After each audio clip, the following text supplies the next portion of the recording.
All right, let's get it. Welcome back to Watching with Styles. Interesting. Interesting. Let me get this chat box up on TikToks. It is a interesting day. A lot of talk. What's up, Steve? What's up, John? A lot of interesting talk, a lot of chatter, and we're gonna talk a lot today because this film is very quick. This is probably one of the shortest second halves that I've ever cut up, and then there's 3 drives that are with the backup, so it really doesn't mean anything. So the state of the program and the state of college football is interesting.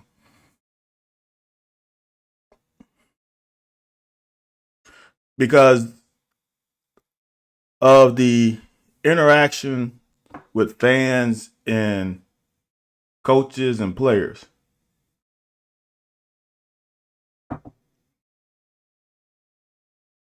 Like when we looked at our schedule preseason and you did your prediction, if you was on the optimistic side of the prediction, this is where you thought we would be. If you're on the pessimistic side of the prediction, this is better than what you thought we would be.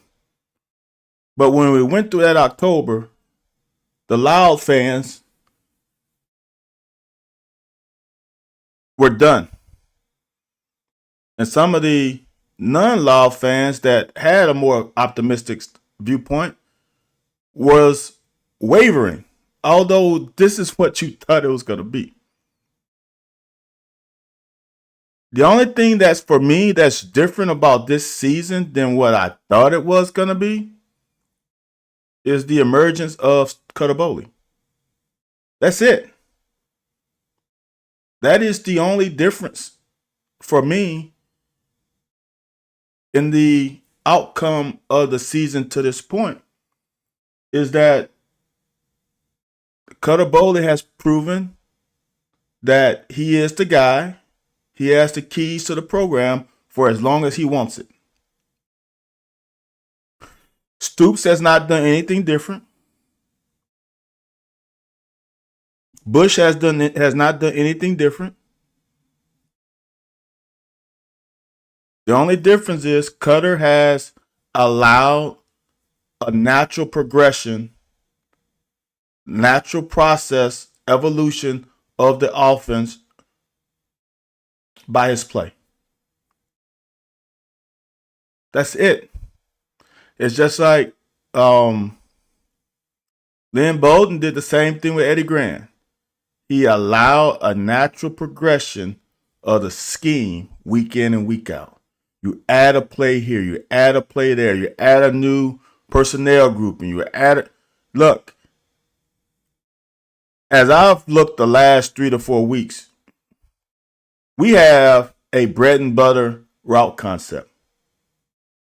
I'll never forget this. Years ago, maybe 5 years ago, maybe after the first year Anthony and I started the podcast, he said something that was interesting. I never thought about it this way. But everyone does have a bread and butter concept in the passing game.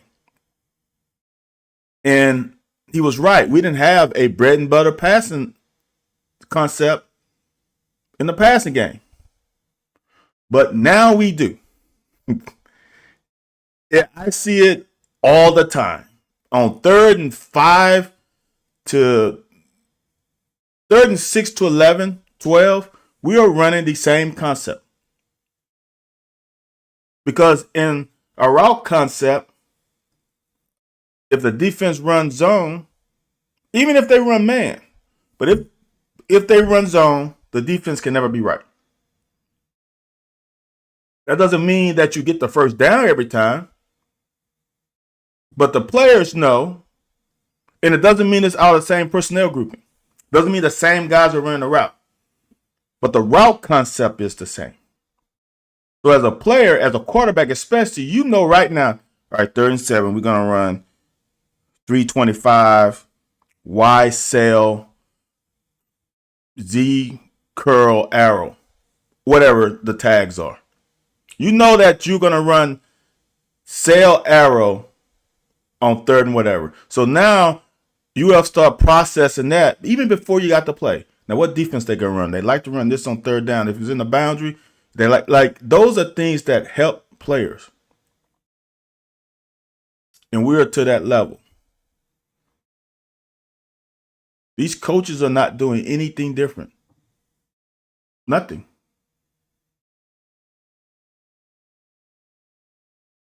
The players have done a great job of rallying behind a guy that they believe in.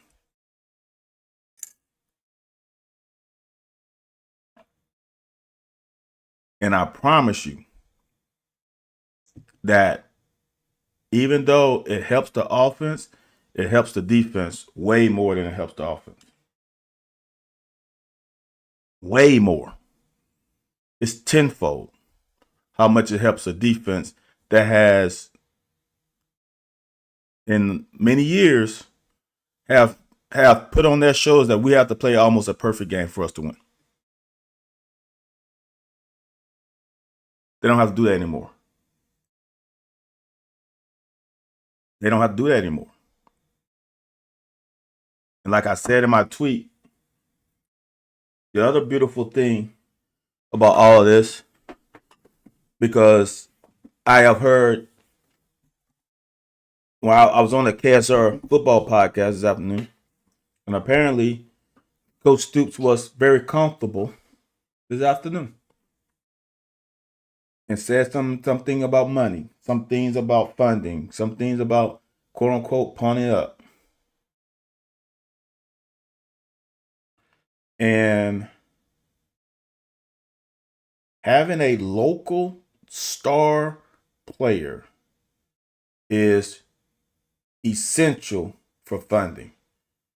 To have a great player, elite player that's also the quarterback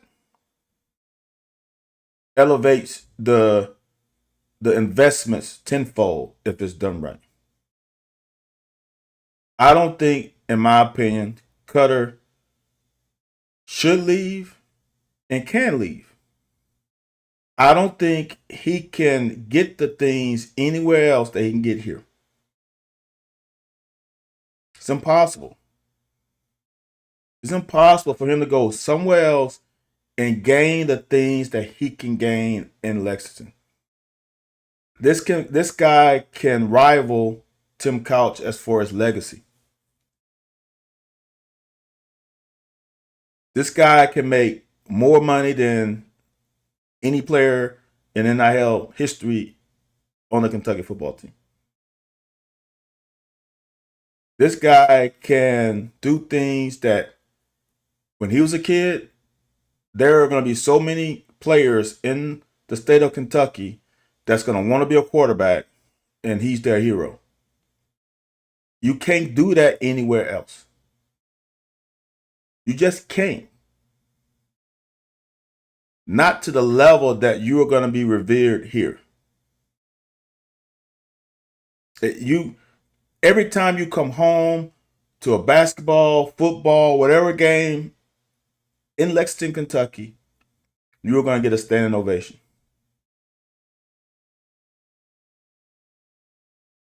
It's not even close.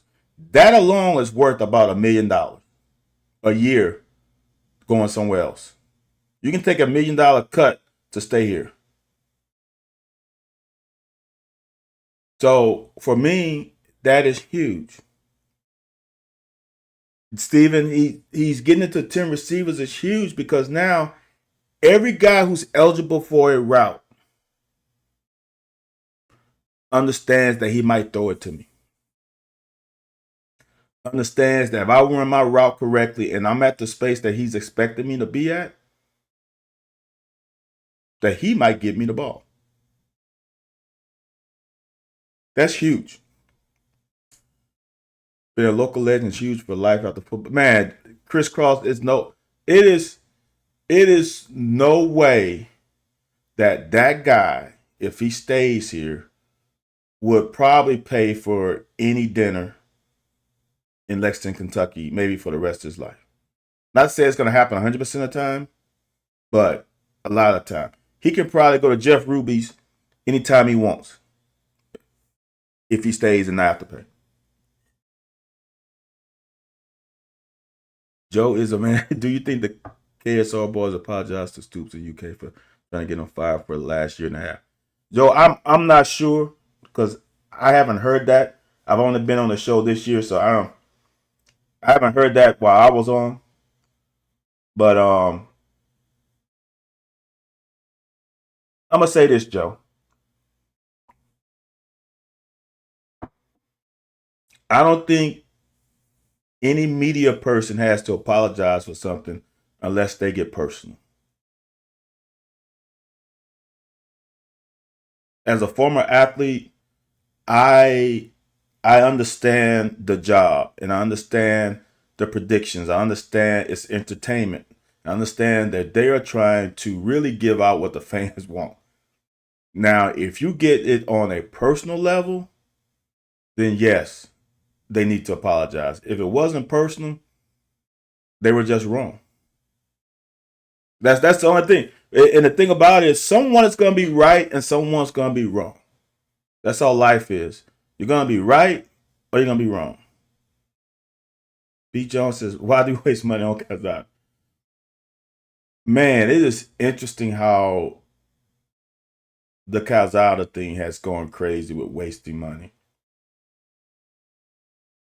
Y'all, in this game, when they started giving out scholarships to football players, there have been a shit ton of scholarships that have been wasted on players that don't pan out in college. A shit ton. A lot. So that's a waste depending on what institution you go to. And here's the thing people don't understand. I want fans to understand this. When I came to Kentucky, I was an out-of-state player. And I didn't realize this until it's not $3 million, B. Jones. I don't know why. At first it was 1.5, 1.25, 1.5. $3 million is crazy, B. Jones. It's not that much. When I was being recruited, and I hated this because I didn't know, because no one in my family got recruited, is there were some out-of-state institutions that told me that they have to recruit their in-state guys more than out-of-state. And I didn't realize the why until probably 10 years ago. Is that when I went to Kentucky, I was an out-of-state player. They had to pay my out-of-state tuition. It's not free. y'all. It's not free. It's free for me, but it's not free for the program. The program has to cover your cost. So that's why for Kentucky, when Kentucky miss on an out-of-state player, it hurts more. That's why, and I don't even want to talk about the budget. It's different because there's not a lot of in-state talent. But let's just go back to that. So there's been a lot of scholarships wasted before this current system of college sports. A lot of teams have wasted money. So then you come into it now where it's not transparent and people can put numbers on players like B. Jones saying $3 million, KSR saying 1.25. I've heard less than 800,000. Like, who knows what it is? Who knows? I know it's not that much. And I'm comfortable saying it's not $1 million. But that gets more engagement and fans riled up even more. But every program misses out on players. Every program misses out. Look, just think about this. Kendrick Law has been an awesome addition for us. But Kendrick Law didn't play well at Alabama. How much money was he wasting at Alabama? How much money is Nussmeier wasting at LSU? Because when he decided, he stayed because he got a large sum of money. How much money? I don't know. How about Jackson Arnold? How about Salters at Colorado?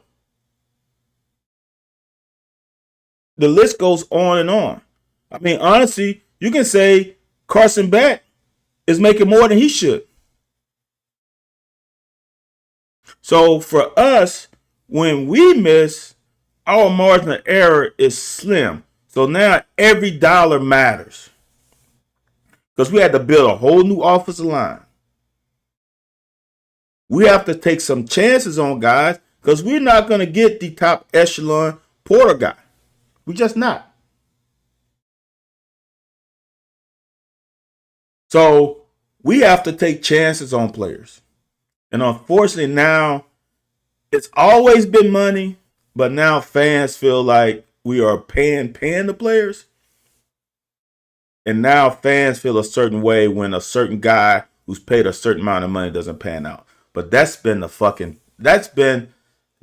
issue since they started giving out scholarships. Period. Wasted scholarships has been a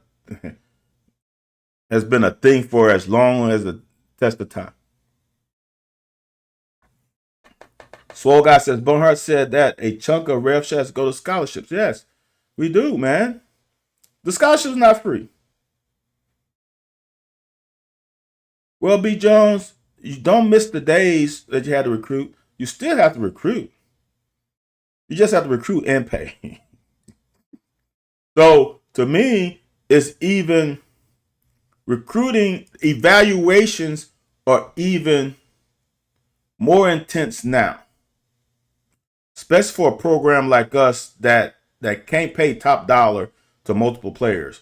We got to still find those diamonds in the rough.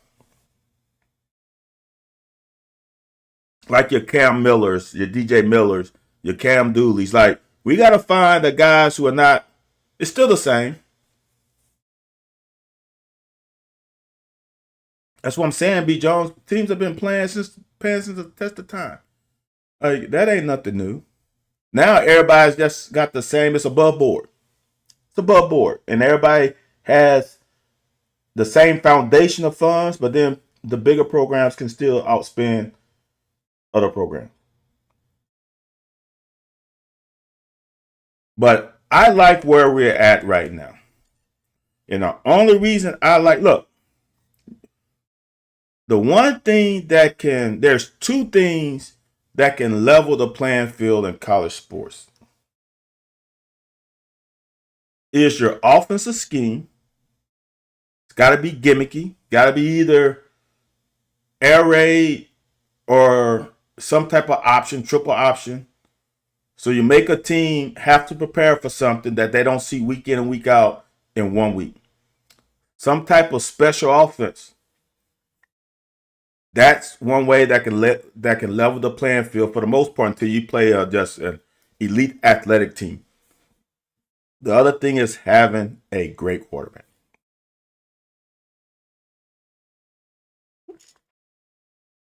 Having a great quarterback levels all fields. Look at Vanderbilt. Look at Miami last year with Cam Ward. Look at Colorado when they had Shedeur there. It levels the playing field. That doesn't mean you are going to go undefeated. It just levels the playing field more. B. Jones, I don't see a 10-win season. I don't think you understand how what we got to do to win 10 games.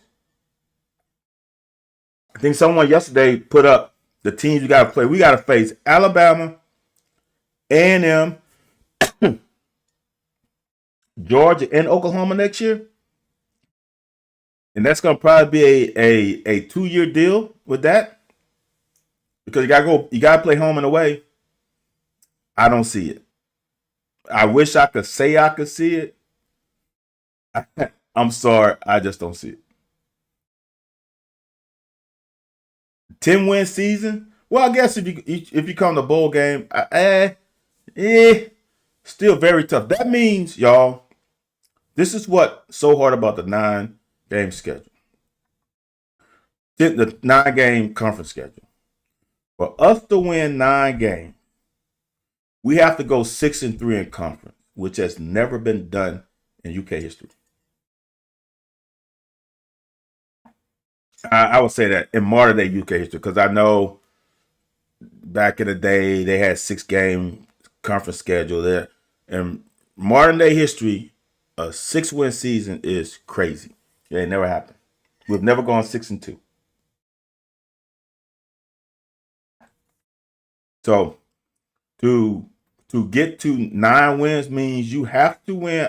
You have to beat Louisville and everybody else, and you have to win 6 games in conference. That's asking a lot. Soil Guy, exactly. Soil Guy said once Lamar left Louisville, they went 2-10. Quarterback play, man, is everything nowadays. Back in the day when I played, it was running back play. It was the offensive line running back. Now it's solely on the shoulders of the quarterback. So we have, and this is what I said when Brock was here. I was wrong on Brock.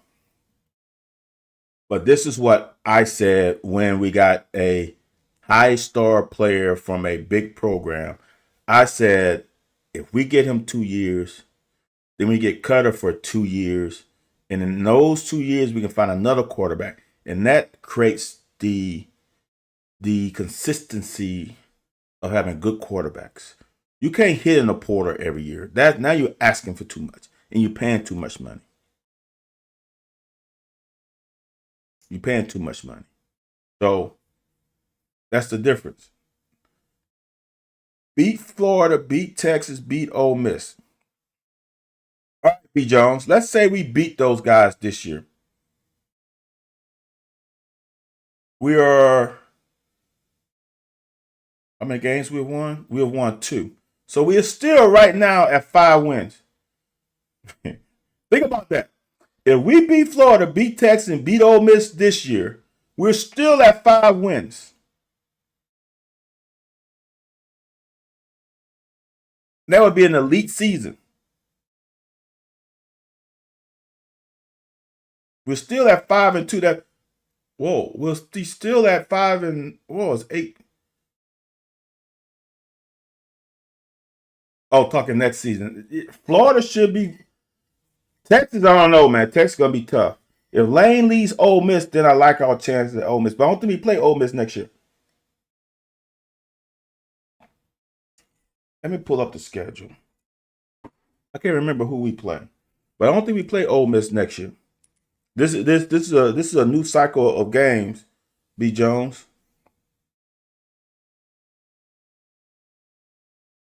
So it is like right now, y'all. or the teams that were in the playoff conversations.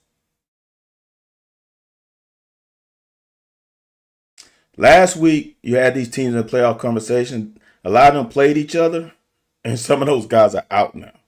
So next year we have Alabama, Florida, LSU, Vanderbilt, Missouri, Oklahoma, South Carolina, Tennessee, and Texas A&M.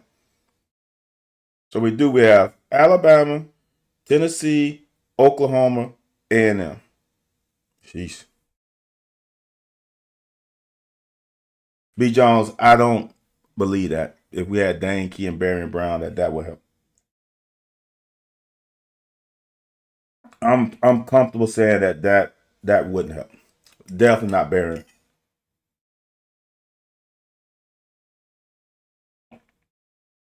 Definitely not Barry. No, no. That is a really obviously B. Jones. You just came on. You just got into watching me, but if you have been watching me like some of the old folks, they would know how I feel about Barry and Brown. Not a fan at all.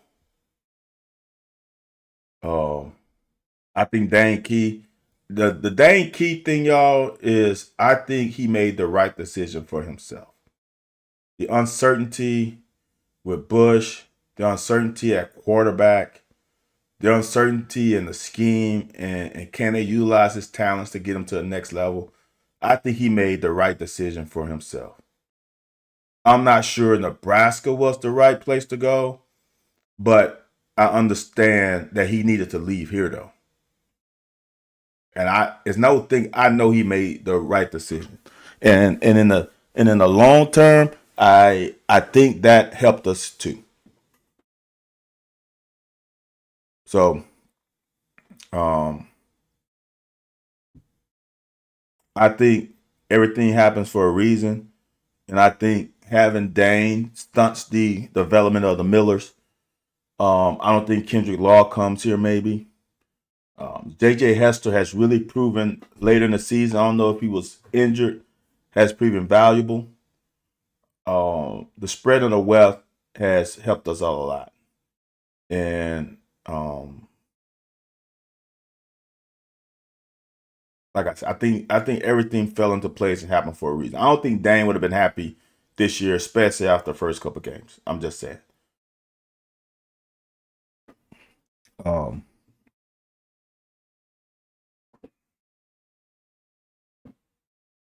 I think this is where we're supposed to be.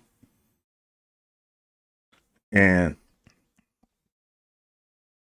I know we had to go through the beginning of the season to get to where we are. I know those first couple games, but I gotta give Stoops credit for pulling the plug when he pulled the plug.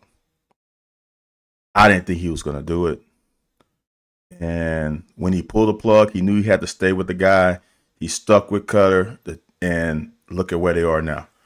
This is God's plan. This is how it's supposed to happen for us. Now let's see what happens these next two games. All right, let's get into this quick film, and if there's questions after, we can talk after. But this is gonna be quick, y'all. Oop, this is the wrong path.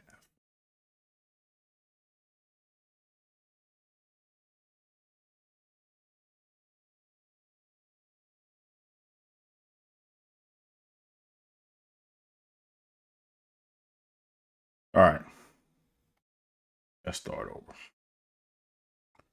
This drive bugged me because I think this was one of the things that was a letdown, in my opinion. We needed to march down the field and score, even if it was a field goal. To have this happen was the one negative of this game. Um, and this play, man, this play here, y'all, and this is why it takes. You know how I say one player can f up a play, well, one player can make a play easy for everybody else. This guy here blew up this whole thing because this corner did not play this well. This guy played this thing so well that it blew up because we should have gotten way more yards out of this. But that one guy took 2 blockers. He took up 2 blockers and allowed a guy on the inside to make the tackle. That was made by him. That corner stunk. But that safety or linebacker made it happen. I understand that you want to give the ball to Kendrick Lamar as many times as you can. I would have, obviously hindsight's 2020, but you know that they like to slant. And if they guess right, they have a chance of stopping. And they guess right. And I would rather put the ball in this guy's hands and let him make a play. I understand the call because it's worked in the past, but I would rather got into Cutter's hand. Now, this is what, for me, is what is our play off of this?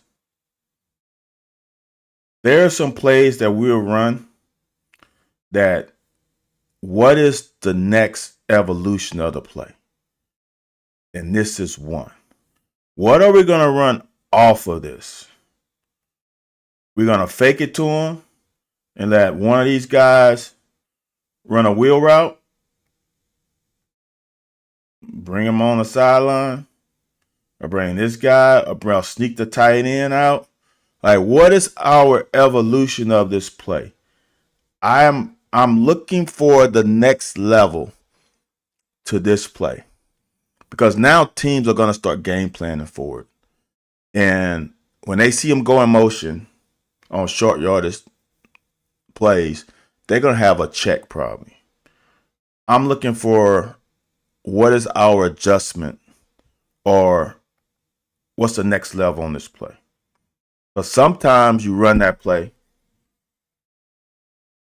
just to make the next opponent know that, oh, it's still there. And when we get into this situation, you better have your ass ready. And now I want to see when they over adjust to the play, what are we going to do to counter it?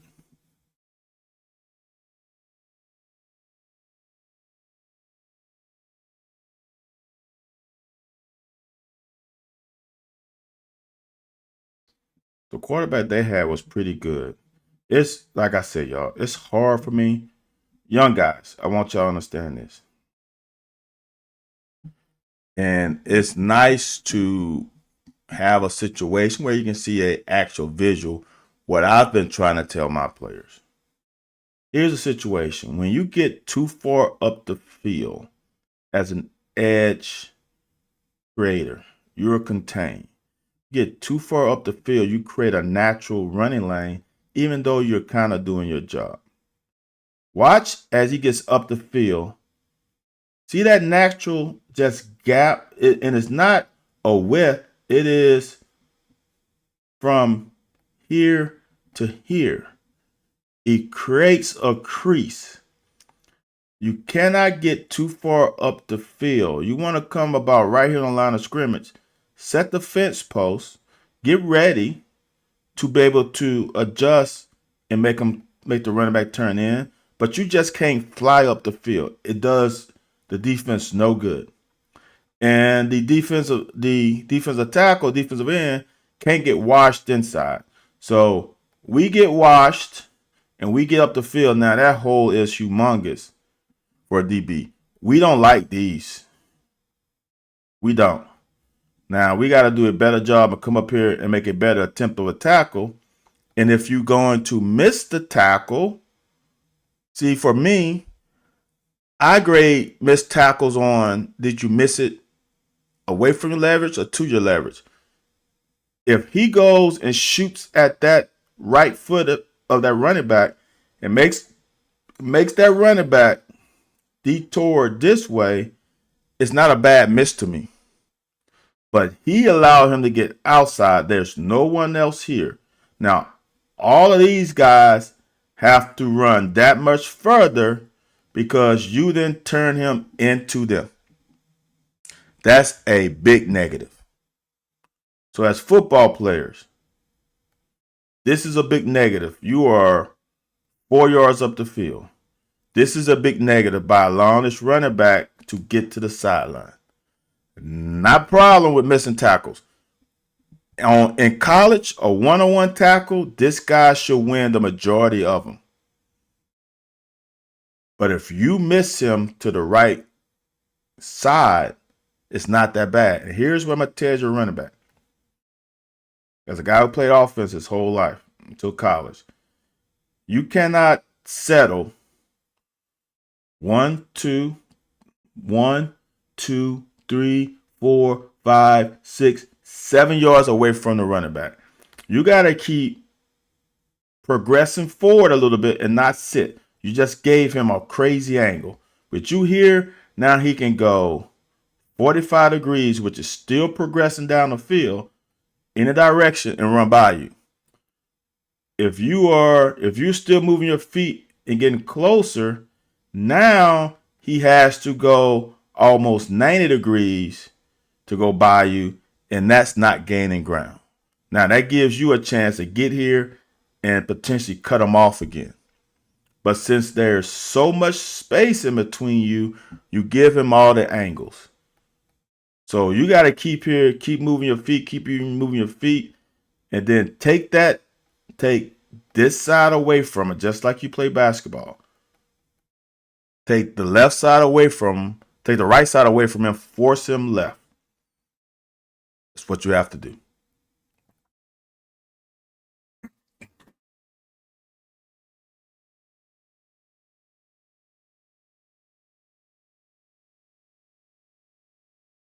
Too much. Now, I don't want to say too much, y'all, because these are young guys, and if I can find my mouth, these are young guys on the defensive front, and the linebackers are just not shooting.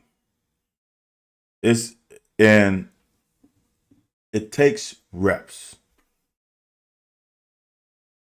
And me as a defensive lineman right here, I'm pissed off at this linebacker. I'm taking a double team. The only way this double team is going to be going to separate is if you shoot your gap.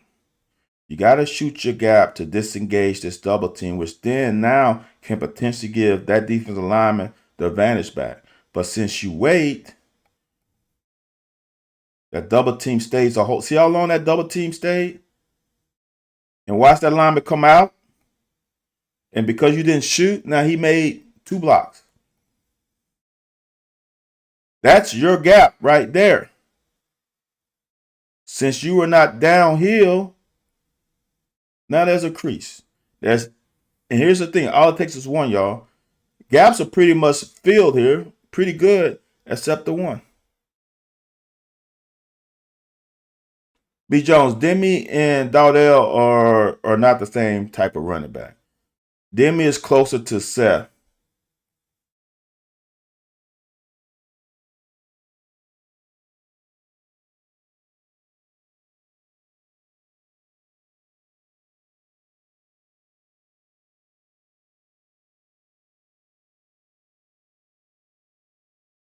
See, this one to me is, I don't know who has contained, but if Rayner has, it seems like he's going to this backside B or C gap.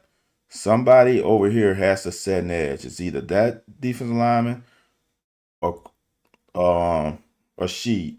One of those has to create an edge. If you don't create an edge, the running back is going downhill. That's not good. That's too much, y'all.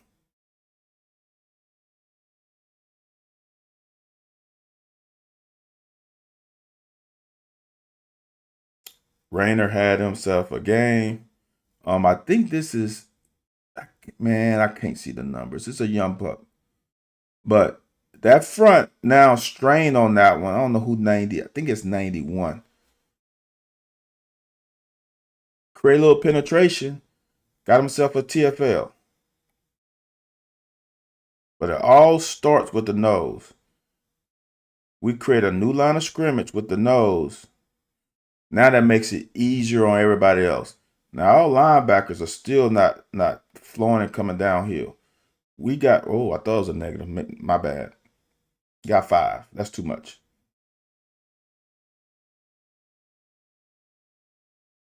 We were very fortunate on that one. I look, for me, even though there are some starters in as a defense, I can say this. When you start playing with a hodgepodge of guys, you really don't know what each one is going to do. 91 is Jaden Williams. Thank you, swole guy.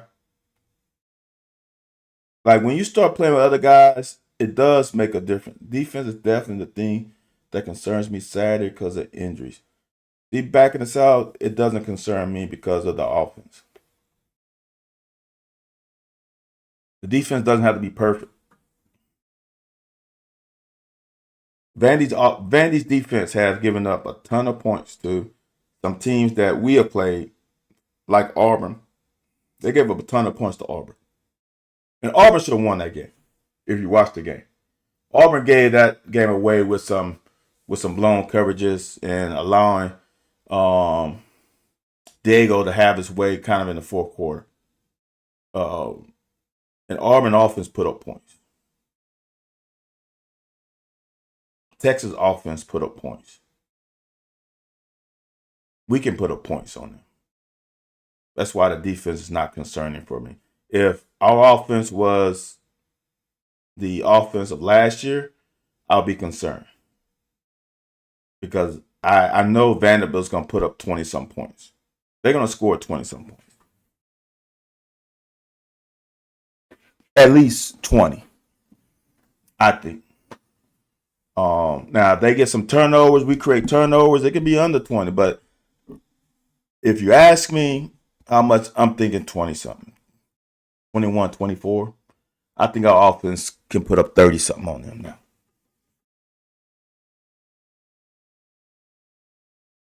And the advantage for us now is that Vandy's pass defense is not very good right now. This, y'all, is to me, I did this in the cut up. It's not many. Like, I only have 5 cut ups, y'all. It wasn't much to show. Like, this play is a play where Seth has to be patient. This O-line, y'all, there's nothing better as a running back to see nothing but your color jerseys as you run it. That means they have just swallowed up that whole defensive line. There's no one coming at you. And right now, Will Rod is doing his job. He is peering inside to see whom is the next threat. Well, that guy is the next threat. But watch what Seth does to him. He pushes him away from the block. Like, if he would put, like right now, all Seth has to do, since this side is washed, that side is done. There's nobody getting out of that. That side is done. This is taken care of. Right? All Seth has to do is put his right hand on the back of 81 and let's roll together. All he's got to do is let him roll in front of him. If he rolls in front of him, he gets this guy. And now, this guy does not want any piece of Seth. He ain't going to score a touchdown, but there are yards. Look, he just pushes him away. He nudges him off of the block.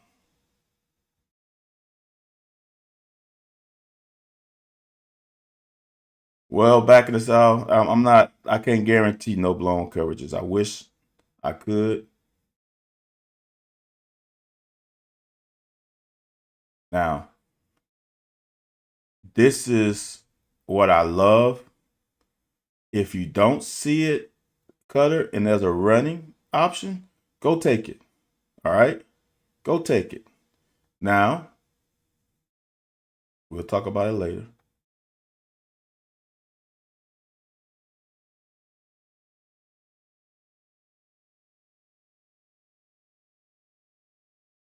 So, This is something that I like, is that Cutter could have thrown it here, but his decision making, just being decisive, is half the battle at playing a quarterback position.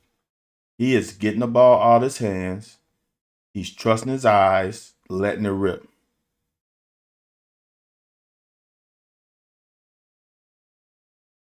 Now we saw this, yeah, he did back in the South. He bulldozed their cornerback a couple times. Here is a great route concept that we saw that they ran. You motion, you run a little, it's just a natural pick. You run him here, and then you run him up behind, and you just hook up. I've seen this play by a few teams. I don't know who started it, but that's very difficult for a corner depending on the coverage.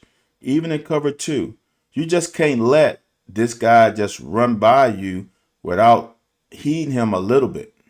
At least saying, at least taking him far enough before he gets to the safety. And when he comes, just hitch up. If the timing is right, this is hard to stop.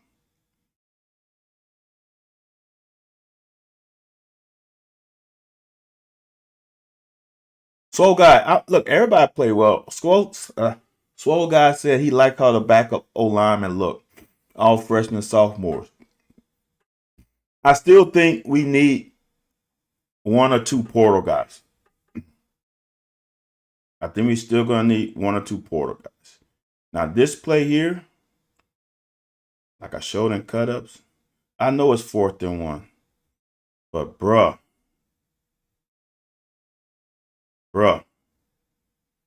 we already know this guy don't want the smoke. With a little vision and go that way, he might be still running, because he's not going to make a good attempt at the tackle. This is the difference between good running backs and elite running backs. And I don't know, y'all, what Tennessee Tech education is, but dude, why are you putting up like y'all stopped us? Dude, he's like 3 yards past. This is the first down. We're like 3 yards past the first down. It's not even close to being stopped. This happened a couple times too. Like, come on, man. It's not even close.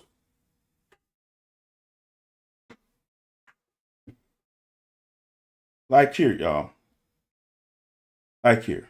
Like for me, it's interesting that Dante has a persona. Well, no, I take it back. I see that linebacker, but this is, look. I wish I had Anthony White on here with me so I asked him this question. Is right now, he's actually pretty patient. All right. He sees color right here. He sees this white jersey. I think with Big Farmer here, a good running back knows that the shortest distance, a straight line. He will go behind 52, open, he scrapes, and then cut that thing right back up. If he cut, boom, put that left foot in the ground and went that way, I think he's still running. Because as you go outside, there's more chance you getting caught. Now, y'all, we are just taking control of the game. The offensive line is taking the wheel away from Tennessee Tech, big time. Now, what's the evolution of this play? Again, we ran this a few times this game, and we ran it a couple of times early in the season. What's the evolution of that play? To me, the evolution of is getting one of these guys and leak them out.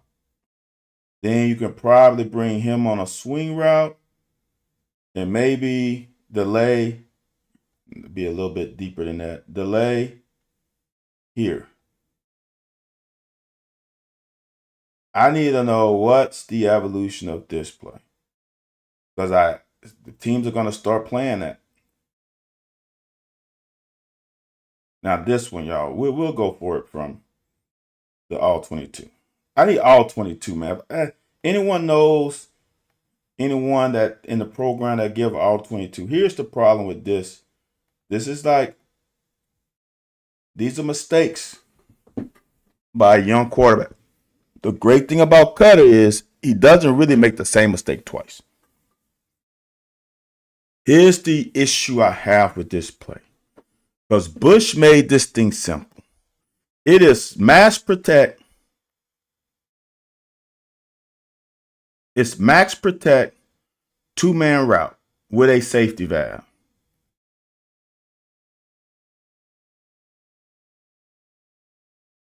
Max protect with a safety valve. All right, we're at 4 seconds. Throw the ball away. You only have 2 options. This guy, he has 10 players over there on this side. He ain't open. Now, for me, I think this is Caddis. I think Caddis is open. All you have to do is throw him down. So all you have to do is throw him down. What I mean by throw him down is Caddis is running like an out and up. You throw the ball over here, let him be an athlete and go get this ball since this guy is playing over the top. But we got a lot of free space over here that's unoccupied. Throw to that free space and let this guy be an athlete and adjust to the ball. He had it, but if he doesn't like it, throw the ball away. It's a 2-man route. There's nothing else to see. There's nothing else to make out of it. Look how many guys they have in coverage to your 2. It's like 6 guys. It ain't happening. They actually played this concept very well. So it ain't happening. Just throw the ball away. Don't take the sack. I know the next play ends up in a touchdown, but we can't do that in SEC play. We can't be second in forever. Now, I'm going to just tell y'all. I'll throw it from the end zone. The linebacker, was all confused. And not in a bad way. Because what happens is they're in single high man under. So actually, this guy has Seth. All right. So watch it. He has Seth. He goes. This guy has the tight end, but he's been rubbed by Law. You know what I'm saying? So this guy has Seth. He's vacating. That guy has Kendrick that rubs this linebacker. So in theory, really, the tight end is open. Right? The tight end is open. Now, what's crazy is Harley Gilmore beat his guy, right? He's winning here. This guy lost his guy because of the rub. If you go back, he had to go over the rub. He got hit by his teammate.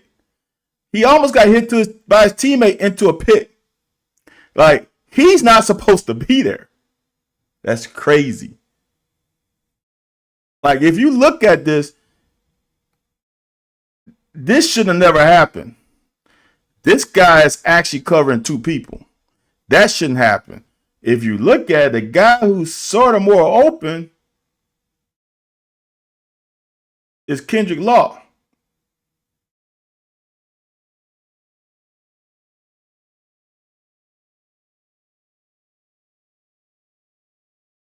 Great throw, great catch.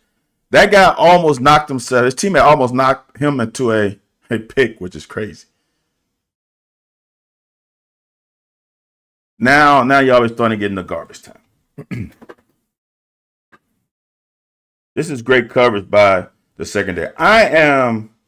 Coach Collins needs to get way more pub because back in the South, it's not about seeing them. he ain't supposed to be there. Like as a quarterback, you know they're in man. Once you identify man, you know he ain't supposed to be there. That was crazy. We gotta give Coach Collins more credit on what he's getting because of the adaptation to the injuries that he has. This one to me is on Grayton. He gets lost in the sauce right here. He should never turn his back. I honestly, and I'm different than 90% of coaches, probably 99%. I don't think you need to get a jam. I really don't. All I think this guy needs to do is just reroute him with your body while keeping eyes on quarterback. Because once you try to get a jam, you take eyes off quarterback, you put eyes on guys to make sure you can hit him. I don't need you to take your eyes off the prize, which is the quarterback. You can reroute him with your feet. Because when he had to jam that guy, he gets turned around and now he's not in his zone and allows this guy to get a catch. I don't think you have to jam with your hands. We just got lost. Now this is a great play by Dunn. See what I mean, y'all? Is Dunn doesn't allow this guy to get outside. That's everything. That's everything. Because these guys right here, over here, they're taught to retrace. And when they're running with bad intentions because they're bigger guys. If they got to run this forward, they want to hit somebody. We gotta next. I know these are young guys, so this is just hard.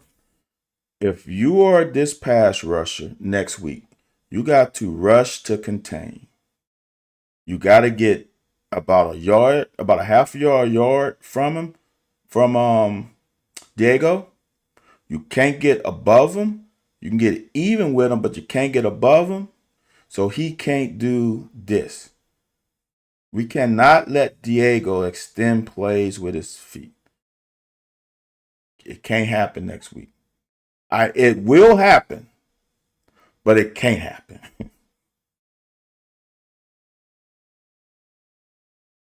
Philip Surgent said, I like the young guys in the secondary. Dooley and Nichols are going to be good in the future. Dooley, Nichols, Addison. If DJ Miller comes back, he's good. We do have some talent. I think Grayton is going to be a really good corner. For him to play as a freshman is going to only help him in the future.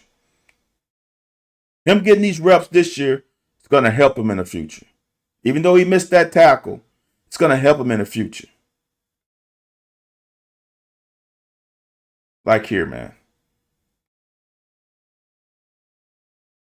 This is not bad, honestly, but he's trying to dance with this receiver. You don't dance with him. You don't dance with him. You come up for that right shoulder and you fucking take his ass out. And if you miss, you make him have to stumble and regroup.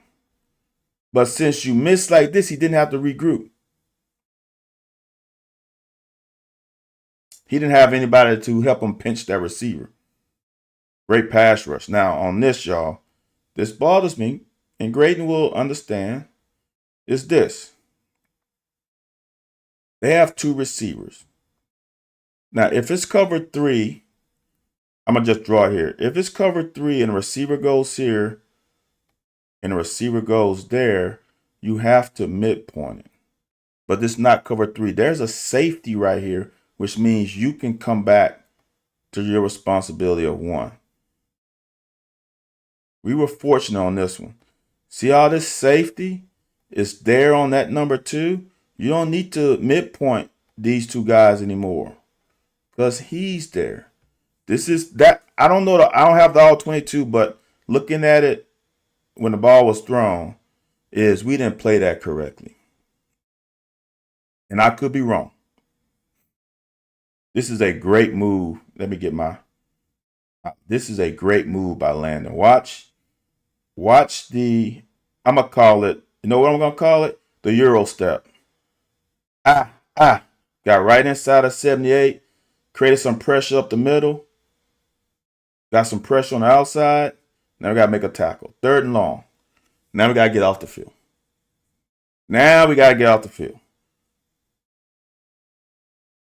Now they're gonna go for it. We definitely gotta get off the field now. Now these guys gotta play the sticks. Look like we're in man, and we're gonna bring pressure. He has that dude. He has that dude. He has that dude. He has tight end. He probably has running back. Let's send the house. We send the house. We send everybody. Now I don't like how we didn't get there, but good enough. Again, I understand Kendrick's thought process, but you need to go here. Set him up with boom, boom, and he scores. I promise you, if he gives him right now,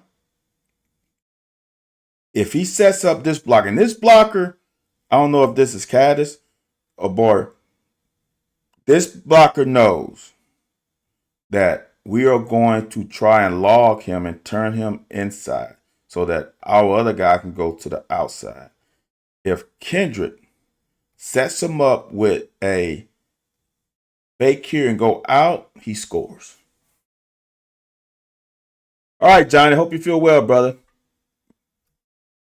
Take some meds, man. Drink a lot of fluids. This is a touchdown. It's a touchdown. If he goes boom and goes outside, he's not getting caught.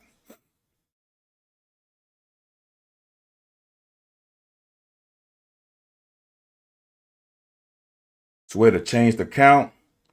Got a little offside, so now we're in 1st and 5. Good hard run. I'm gonna tell you something, y'all. This Tennessee Tech team is really good.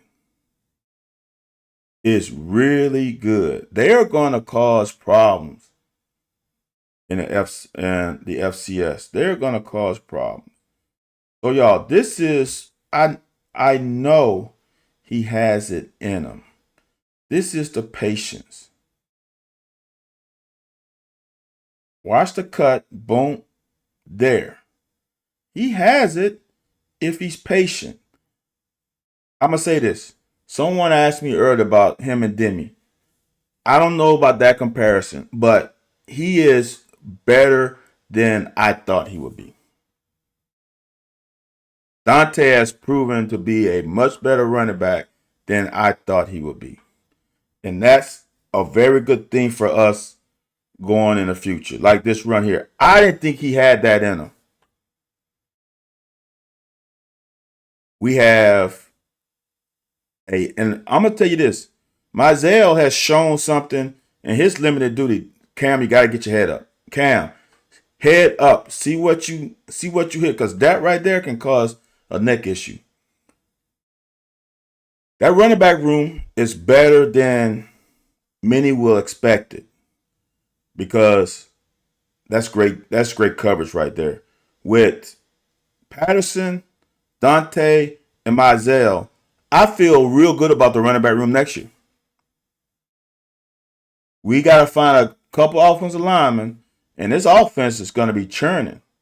We bring back Will Ride. We have some young tight ends. What's the guy's name? Skinner. And Boyer's got to come back. Like, we have guys coming back in the receiving room. So, all right, I forgot. I'm talking too much now. This film is not very good, y'all. That's why I'm talking. All right. Again, this is our bread and butter. We have ran it with a tight end. We're running with, out of this set, we're running in trips. Here it is again. Sail. Curl. Arrow.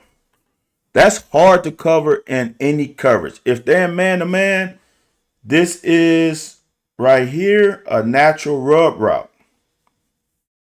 And there's a linebacker on this guy. So there's a rub for him by him in this vertical.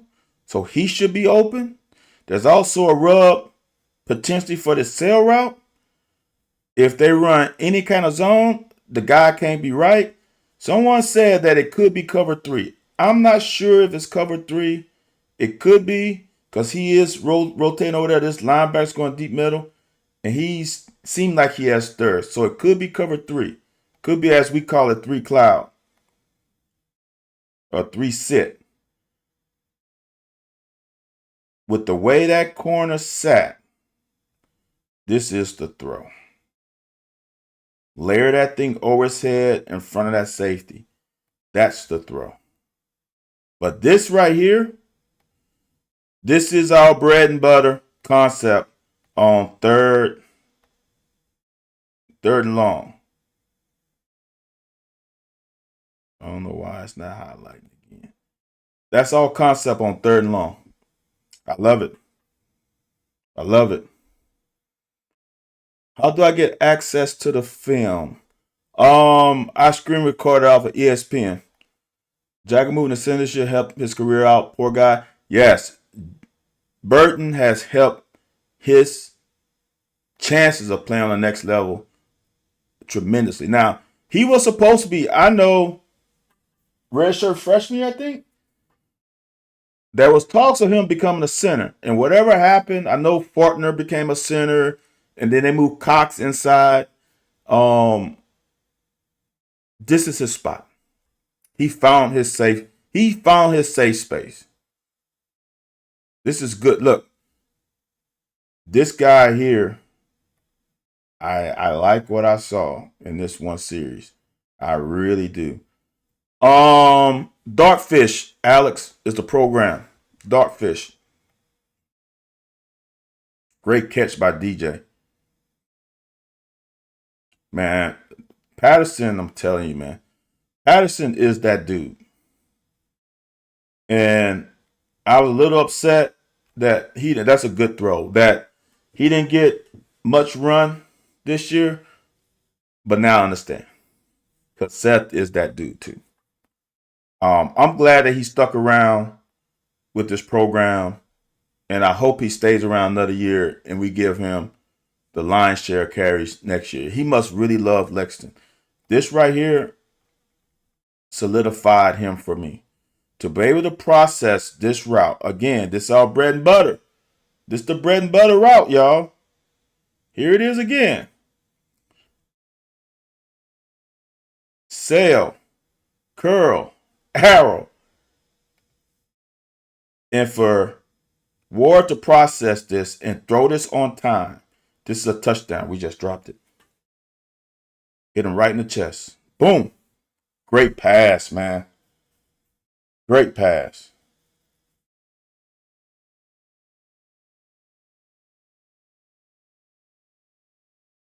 And now the next pass is another one. It's a drop by Gilmore. I don't really like Gilmore's route. I don't think he was patient enough right here. He didn't get that guy off his square, 14 off his square. He didn't make him uncomfortable. Like for me, you attack his leverage, then hit him with the boom, boom. That's how you beat a DB. Attack his leverage. He's going to feel uncomfortable. Might open his hips this way. Hit him with the and come back under, then you're wide open. He just wasn't patient setting up this route. He needs to catch that with his hands, not with a shoulder pass. Get his hands out in front and catch the ball. That's a drop. So Ward had 2 touchdowns dropped on him. He had a pretty damn good day. Now, all this is for not. So y'all, 3 fucking weeks in a row. 3 W's. You have to feel good. If you don't feel good, I don't know what to tell you. This is the best we've had in a long time. And if you don't feel good about next week, not saying that you know we're going to win or whatever, but if you can't feel good about the progress of this team, I don't know what to tell you. I have never seen a losing team get in the victory formation. That was wild for me. If you don't feel good about this program, I don't know what to tell you. Dude, it is 70 minutes in, and I'm about to get off of here.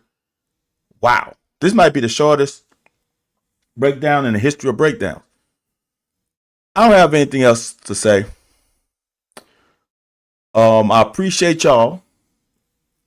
Appreciate all of the TikTokers. For the TikTokers, I'm still learning, y'all. I've just started doing TikToks, maybe a few weeks ago. So I don't know all the ins and outs. And I'm kind of old to even read up on it, but I'm gonna have to read up on it. I don't know what y'all do on TikTok. Share it, I guess, maybe. Like it, get it to anyone else. Have them come follow your boy on TikTok. If you're on YouTube, it's Driving with Styles. Go find your boy on Driving with Styles. Go over there, subscribe, comment, share, all that stuff over there. If you're on Twitter, share it as usual. I appreciate y'all. I really do. And hopefully some of us kept quiet so it's not to the real. Back in the South. Yeah, you were freaking quiet today, wasn't you? You were fucking quiet as hell today. But I know why you're quiet back in the South, because you're happy. You're happy back in the South that we're winning games. And you don't have anything to complain about. That's a good thing. You're not quiet because of me and because of the length of the broadcast. You quiet because you're smiling. I know you are. You don't have to comment back in the South. I just know you are. You're happy right now. Not content. You're actually happy. And that's a good thing. Keep that smile. Hopefully we can keep that smile on your face next week. If we get to 6-5, y'all, if we get to 6-5, we are going 8-5. I don't think we're losing to Louisville. If we win this game, we're not losing to Louisville. We're just not. If we beat Vandy and Nashville, the next two teams don't want to face us. They don't. They do not want to face this team. This team is on a roll. To win in Nashville against Diego, bruh, they don't want that. I promise you, they don't want that. So hopefully next week we can have another joyous presentation. And with that, I am out of here.